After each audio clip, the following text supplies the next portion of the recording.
বরলি মাছ দিয়ে টমেটো দিয়ে বানাবো। এর মধ্যে দিয়ে দিব নুন, দিয়ে দেব হলুদ গুঁড়ো, দিয়ে দেব পেঁয়াজ কুচি, দিয়ে দেব কাঁচা লঙ্কা চিরা, দিয়ে দেব কাঁচা তেল, দিয়ে দেব পেঁয়াজ বাটা।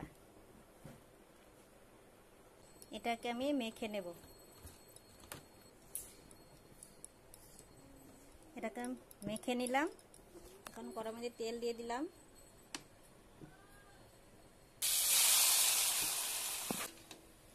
অল্প নাড়াচাড়া কে দেব। মাছটা হয়েছে কি দেখো, প্রায় মাছ আমার হয়েই গেছে। এর মধ্যে একবার দুবার আমি নাড়াচাড়া করে দিয়েছি। তার মধ্যে দিয়ে দিব ধনে পাতা কুচি। আমার মাছ রেডি। দেখো মাছ আমার রেডি, নামিয়ে নিয়েছি।